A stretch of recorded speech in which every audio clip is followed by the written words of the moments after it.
Okay, we are going without a script on this one today, guys. So if I stumble over some words, just act like you didn't hear it.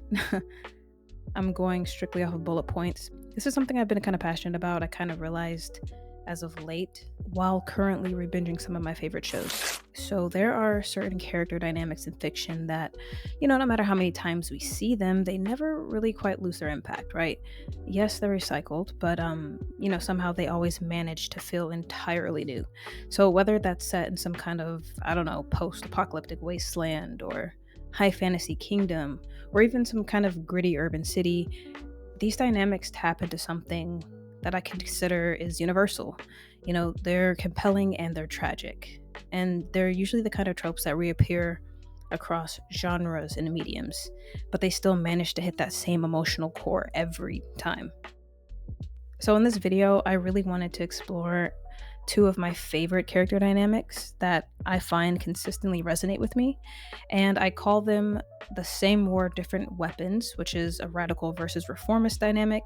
And then I have the heirs of opposition, which is typically the regal versus usurper.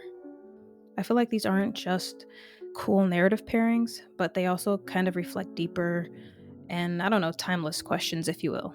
What does justice look like? Who should wield power? And what exactly happens when two people want the same thing, but kind of believe in two entirely different ways to achieve it? Now, before I dive into those two dynamics, I do want to have my honorable mention, which is the reluctant parent. The reluctant parent is exactly what it sounds like. There's the hardened and emotionally distant character who ends up becoming a surrogate parent to someone younger or more vulnerable. Think Joel and Ellie from The Last of Us, the Hound and Arya from Game of Thrones, Geralt and Ciri from The Witcher, and then there's Logan and Daphne from Logan. Now, with the reluctant parent trope, we see that these characters don't initially set out to become caregivers. As a matter of fact, they actually are resistant to it.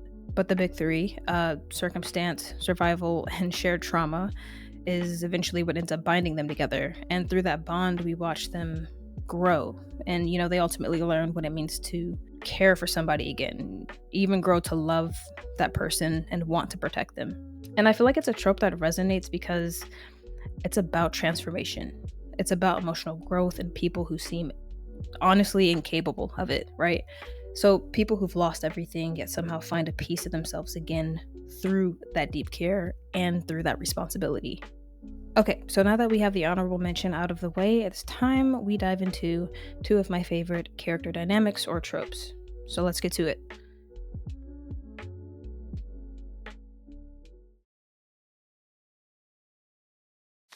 Now, the very first dynamic I really want to get into is probably my favorite out of the two, and this is what I call the same war, different weapons, aka the radical versus the reformist. Now, this particular dynamic is very dear to me because it mirrors real world dynamics. And the most famous historical example I could give is between Malcolm X and MLK. Malcolm X may be unknown for quite a few people, but everyone should know who MLK is. They were very popular faces back in the 50s and 60s, and they helped lead the civil rights movement, where they pretty much fought for the same goal, right? The justice and equality of Black people in America. But I also want to highlight that their methods and their philosophies were drastically different. Now, MLK was known to preach reform, while Malcolm X preached revolution. MLK believed that the equality for Black Americans could be achieved peacefully, whereas with Malcolm X, he was a bit more radicalized. He was a more so get it back in blood type. Now, this dynamic is so interesting to me because I've noticed that this dichotomy shows up again and again in fiction. Let's take Professor X and Magneto from X Men, for example. We know that they both want safety and liberation for mutants, but we see that Xavier believes in a more peaceful existence with humans. Whereas when we look at Magneto, who I do want to mention was shaped by the trauma of the Holocaust, it is a huge part of his story. And because of that trauma, we see his outlook on humans, or at least humans that aren't mutants. He sees them as a threat that must be overcome through force. Now, just like Malcolm X and MLK, their friendship is deep. It's even loving at times, but it's always undercut by this fundamental disagreement in their worldviews.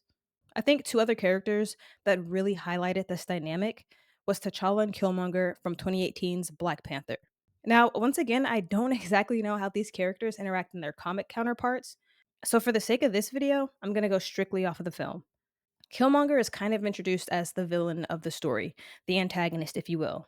Not to say that the antagonist is always the villain, just in this case, Killmonger is the antagonist. And we see that he's extremely radicalized. He sees Wakanda's isolation as a betrayal of the oppressed, and he wants to arm the black diaspora to rise up against their oppressors. Now, T'Challa, on the other hand, he seeks a more diplomatic path. With him being the king of Wakanda, it would make sense that he'd take a more noble approach to the situation. He believes that yes, Wakanda can in fact help the world, but they can do so without becoming its conqueror. Now, ironically, I feel like the emotional sting of their conflict is that they're both technically right, but at the same time, they're both wrong in their own way.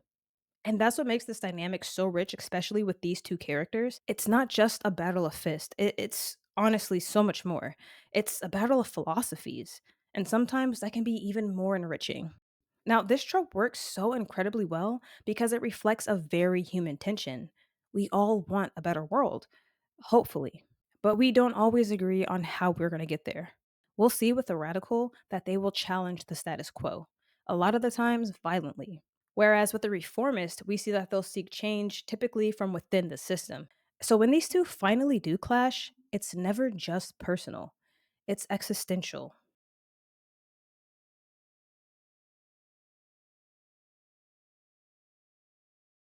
Okay, so if the radical versus reformist is about ideology, then the regal versus usurper, aka the heirs of opposition, is typically about identity.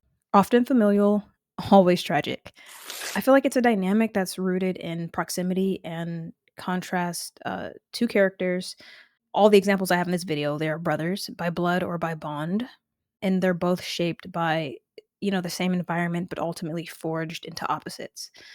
One typically ends up being a symbol of order, the legitimate heir, the leader, if you will, aka the regal, and the other is typically overlooked and often underestimated, and they are the challenger, aka the usurper. Now, the power of this trope often lies not just in their goals or personalities, but it's honestly in how different they look. As an artist, it's kind of hard not to acknowledge the silhouette with these characters and the examples I'm going to give. So, okay, so the first example I'm going to give where this trope or this dynamic is literally highlighted perfectly is Mufasa and Scar from The Lion King. Favorite childhood movie, by the way. Dare I say the best Disney soundtrack. I don't care, argue with the wall. When we see Mufasa and Scar, as far as like their physical differences, Mufasa is built like a king. He's broad, he's golden. Dude is majestic. He's got that really deep voice. Shout out to James Earl Jones, rest in peace. And he's got a voice that exudes authority. He is the very image of strength and nobility. Now, if we look at Scar, we see that he's lanky, right? He's darker in color. He walks with this slink rather than a stride, right? His voice is sharper, it's more cunning. That visual contrast where it's like Mufasa is warm and steady, Scar is cold and calculating. So, visually, right there, they tell you everything you need to know. Mufasa was born to rule, Scar has to scheme to get there. And this is something that we see is very prevalent in this dynamic and in this trope. So I feel like the same contrast exists between Thor and Loki in the MCU. Once again, I don't necessarily know how their dynamic is in the comics, so we're just going strictly off of MCU versions of these characters. But we see Thor is this tall, muscular blonde. I mean, the literal golden child, right? And although he's brash, he's also bold and we just know he's destined for greatness. The whole thing with Thor and his hammer is that he is worthy of it. So we see Loki, and by contrast, he's lean, he's pale, he's dark haired, he carries himself with that same slyness that kind of mirrors his intellect. And even their fighting styles reflect this, guys. Thor charges in with a hammer, fittingly, and Loki manipulates from the shadows using illusion and trickery. I feel like the physical disparity, it really reinforces the emotional one. Thor is the embodiment of legacy and expectation, and Loki is the outsider, always trying to write himself into the narrative. And one of my favorite examples of this dynamic, and you may call me biased, but we've got Vander and Silco in Arcane. I know, how could I make a video and not include Arcane, guys, right? So, once again, not exactly blood brothers, but close enough where they consider each other as brothers. Um, They are former comrades torn apart by ideology and resentment, which seems to be the biggest thing, the biggest issue with this dynamic. It always comes down to resentment. We see that Vander is, once again, broad, physically imposing, a man whose presence fills the room, right? He speaks with the weight of experience and he tends to protect those under him with some kind of quiet strength. But in that same breath, that man could put you through a wall. So let's not get that twisted. But then we look at Silco, and he's very gaunt. He's got these really sharp and angular features with this permanently bloodshot eye, right? Which is a visual reminder of the betrayal, Vander's betrayal. So his body language is very tight, almost tense in a sense, and his voice slithers where Vander's kind of rumbles. And I feel like these design choices are definitely intentional, right? Vander kind of represents this grounded leadership and this reluctant authority. And Silco is the embodiment of ambition. So, what makes these dynamics so rich is how they play with the archetypes, not just in narrative, but in silhouette, as I mentioned earlier. But ideally, I feel like these tropes work best when it complicates these assumptions, right? So the usurper isn't just a villain to be a villain. They're typically a villain because they were a victim at some point. And then we look at the regal figure who isn't necessarily perfect, they're just privileged. So the tension isn't just about who holds the crown, it's about who should. And I feel like that tension only lands because we've seen from the very beginning that these two characters were destined to clash, not just because of what they want, but because of who they are and how the world sees them. And I really, really love this trope because I feel like it is so Shakespearean at its core. It really taps into like the whole sibling rivalry, inheritance, betrayal, everything that pulls the feels out. And I feel like it works because it's personal, but it's also political.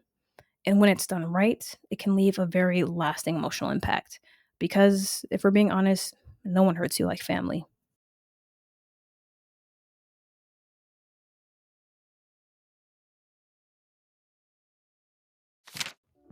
At the heart of both of these dynamics is a shared desire, right? The characters aren't total opposites.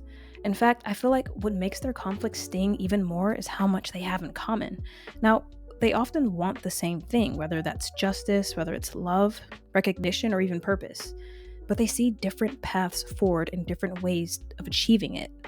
And that divergence, whether it's ideological or emotional, that's what creates tension and tragedy. Now, I find myself coming back to these tropes because I feel like they reflect something so true about the human experience. No matter what age you are, I feel like it's fair to say we're all still trying to figure out our place in the world. And we all wrestle with the systems we don't or can't control. And of course, we all have people we love but don't always agree with. It's life. Now, these dynamics take those struggles and they elevate them to mythical levels. It gives us these heroes and villains and honestly everything in between. And I don't know, maybe in the end, that's why they resonate. Because they're not just stories about power or rebellion, they're stories about us. As always, if you guys enjoyed this video, feel free to leave a like, leave a comment, subscribe if you're really feeling it. And I will be catching y'all in the next video.